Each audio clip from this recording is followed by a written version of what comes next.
महाराज जी, जब हम लोग पूरी ईमानदारी से अपने काम अपने रिश्तों को निभाते हैं, उस मेहनत का फल नहीं मिलता, फिर भी हम पूजा पाठ करते हैं पूरे दिल से, बट महाराज जी कभी कभी विश्वास टूटता है। आप हमें बताओ, अभी खेती बोओगे तो आज ही रोटी दाल उसकी पालोगे क्या? किसका प्रश्न है? अभी खेती बोओगे, गेहूं बोओगे तो आज ही रोटी बना लोगे क्या उसकी? कितनी पूजा पाठ करते हो, कितना जप करते हो, कितना ध्यान करते हो, लेकिन पीछे जन्मों के जो किए हुए पाप कर्म है, उनका जो बनकर प्रारब्ध है, उसको कौन भोगेगा? पीछे की फसल अभी खाओ और अभी की फसल आगे मिलेगी। संत महात्माओं की तुलना में तुम कितना भजन करते हो? तुम्हारे पास तो और भी कर्तव्य कर्म है, और भी व्यवहार है। हमारे पास तो एक ही कर्तव्य कर्म है, केवल भजन।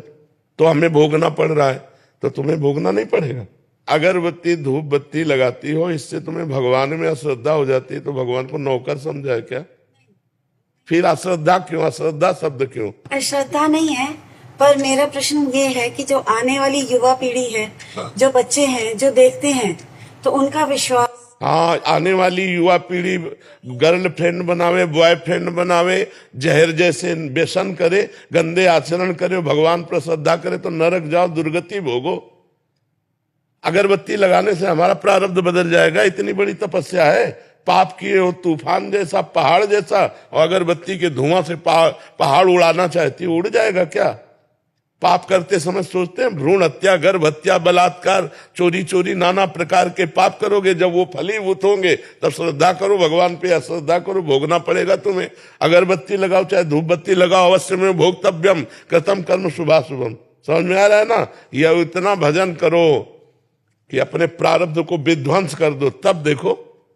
अरे 2-4 माला घुमा लिए, अगरबत्ती लगा, धूप बत्ती है, भगवान को धूप बत्ती चाहिए, भगवान को अगरबत्ती चाहिए, तुम्हारे अच्छे आचरण होने चाहिए। वर्तमान में अच्छे आचरण नहीं है।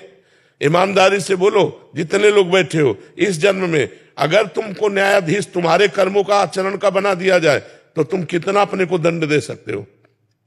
खुद न्यायाधीश बन के देखो तुमने कितनी गलतियां की है, और क्या दंड तुम्हें मिला? कुछ नहीं। भगवान की कृपालुता की तरफ देखते हो? नहीं देखते हो। अनंत जन्मों से मनमानी आचरण करते लोग चले आ रहे। अब जब उनका फल आता है, अब इस जन्म में 2-4 अगरबत्ती लगा दी और हमें भगवान पर श्रद्धा हो रही। नौजवानों में रास्ता इसी बात का ना, डिप्रेशन में गए, कर ली, ये कर लिया, वो कर लिया, यही परिणाम है। अश्रद्धा का परिणाम यही है। तुम अपने आचरणों को न देखो, भगवान को देखो।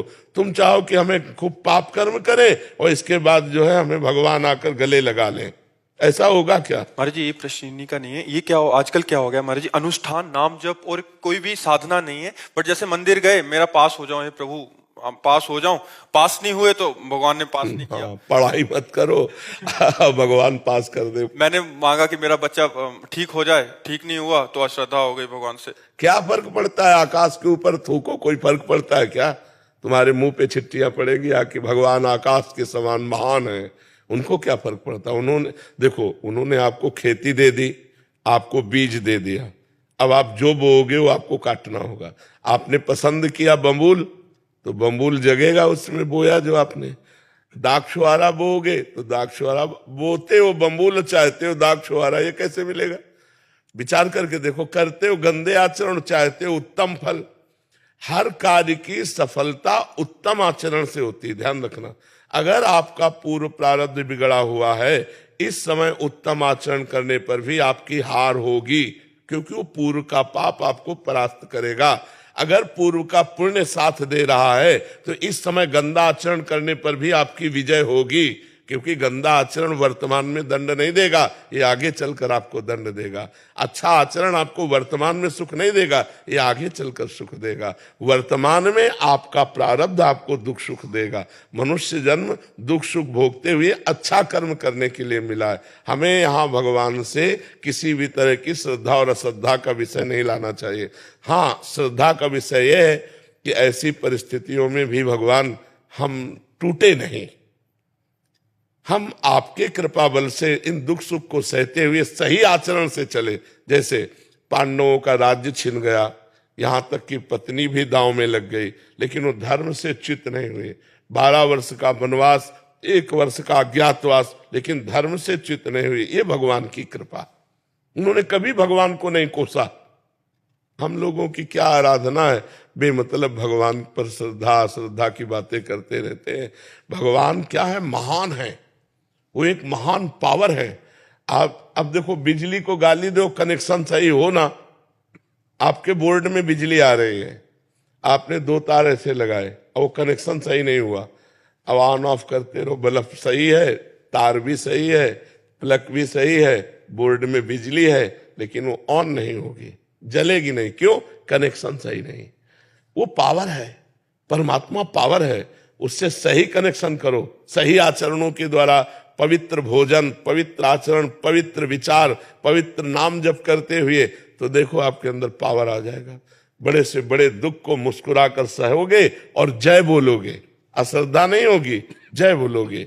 देखो ठाकुर हरिदास जी चैतन्य महाप्रभु के परिकर में हरे कृष्ण 3 लाख नाम जप करते हैं।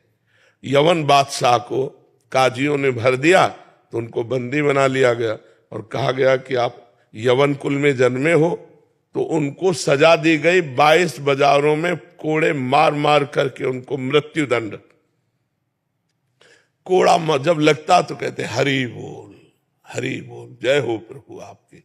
यह भक्ति, यह भक्ति, हरे कृष्ण बोल रहे हैं, भगवान का नाम, जब ये कोई अपराध है? और दंड उसका क्या है? 22 बाजारों में मार कोड़े मृत्यु दंड। लेकिन हरि बोल, जब जल्लाद कहते हरि बोल कहता है तो मुस्कुरा देते, तूने भी हरि बोल कहा ना, तेरा भी कल्याण हो जाएगा। जो वास्तविक भगवान के पावर से जुड़ गए हैं, देखो देखो ये है पावर। प्रहलाद जी को आग में रखा जा रहा है, जय श्री हरि।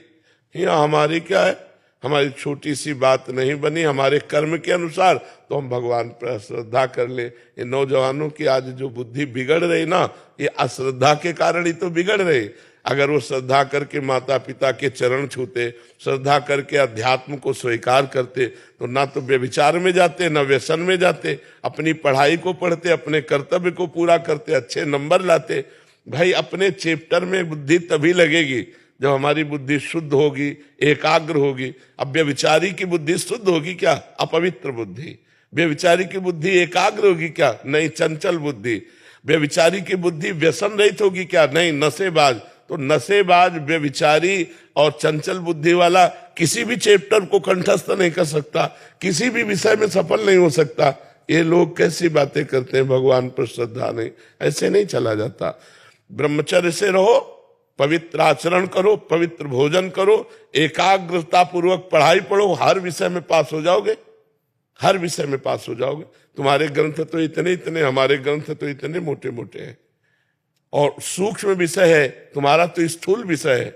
यही राष्ट्र का विषय होगा, विश्व का विषय होगा, हमारा विश्वात्मा का विषय, विश्व से अलग विषय है। ये विश्व में जो दिखाई दे रहा उससे अलग विषय है, हमारा सूक्ष्म विषय है, उसको पढ़ना है। अब ब्रह्मचर्य नहीं रहोगे तो बुद्धि शुद्ध नहीं रहेगी, आहार गलत करोगे बुद्धि से। अब आजकल के नए नए बच्चे वो क्या कहते हैं, वो जो सेमई जैसा होता है, हाँ लूडन, ये हार रह गए हैं, नहीं रह गए। 1 किलो मठा और 4 रोटी और उसमें हरी धनिया का नमक मिला खाओ, दंड बैठक मारे तो समझ में आवे नहीं। अब इतनी सी चाय पी लिए और ये चाउमीन वाउमीन खा करके गुजारा कर रहे और अपने को स्वस्थ रखना चाहते हो। अरे नहीं, 100-200 ग्राम घी जाए, पचे शरीर में, 1-2 लीटर शुद्ध दूध जाए, दंड बैठक मारो, 2-4 किलोमीटर दौड़ो, पवित्र आचरण करो। अभी देखो नौजवानों की बुद्धि तेज सब बढ़ जाए। अब इधर उधर का गंदा भोजन पाओगे, दूसरे का मांस खाने से चर्बी बढ़ सकती है, आत्मबल नहीं। पवित्र आहार करोगे तो माना तुम्हारी चर्बी नहीं रहेगी, लेकिन आत्मबल बढ़ेगा, तुम्हारी बुद्धि बढ़ेगी, तुम प्रखर बुद्धिमान होगे। इसलिए दोष भगवान को न दो, अपने को सुधारना है, उनसे कृपा मनाओ कि हमारी बुद्धि शुद्ध हो जाए और आप में कभी अश्रद्धा न हो। कितने करुणा में भगवान है, क्या बिगाड़ा है आपको? आप विचार करके देखो, आपका शरीर भगवान ने आपको दिया, बुद्धि भगवान ने दी, सब कुछ भगवान ने दिया, आपसे लिया क्या? फिर अश्रद्धा किस बात की? तुम्हारी क्या है? एक रोम भी तो तुमने नहीं बनाया, मेरे भगवान ने बनाकर तुमको इतना सुंदर शरीर दिया, फिर तुम भगवान से अश्रद्धा क्यों कर रहे हो?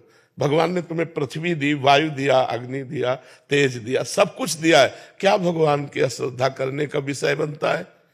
आप अपने आचरण शुद्ध ना करो, सब कुछ भगवान का दिया आपके पास है। भगवान ने कभी कहा कि ये मेरा है?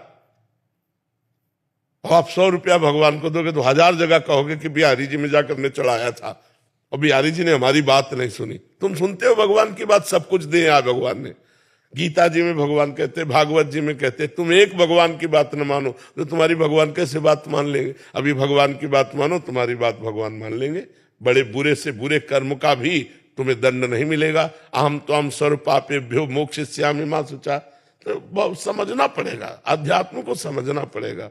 जैसा बोओगे वैसा काटना पड़ेगा।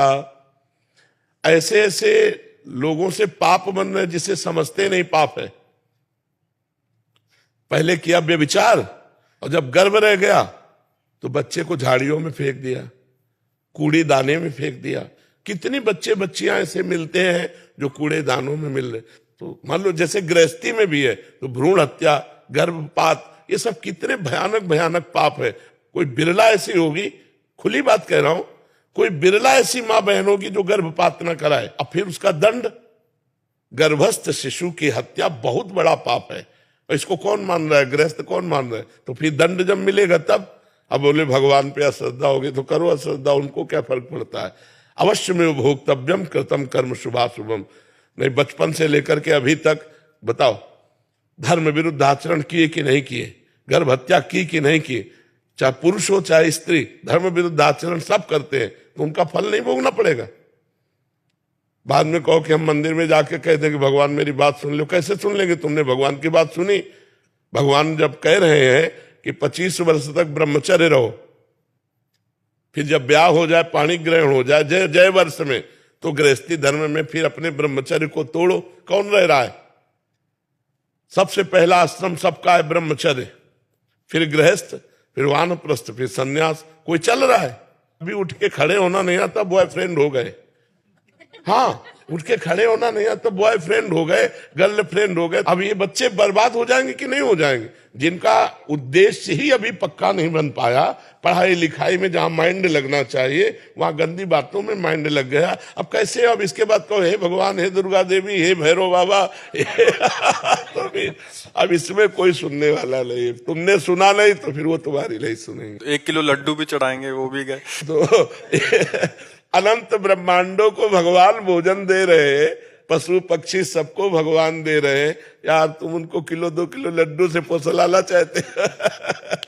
महाराज जी ऐसे ही हो गया है आज। देखो, एक चुल्लू पानी में वो फुसल जाने वाले हैं, एक तुलसी दल में फुसल जाने वाले हैं, पर ईमानदार के हाथ से।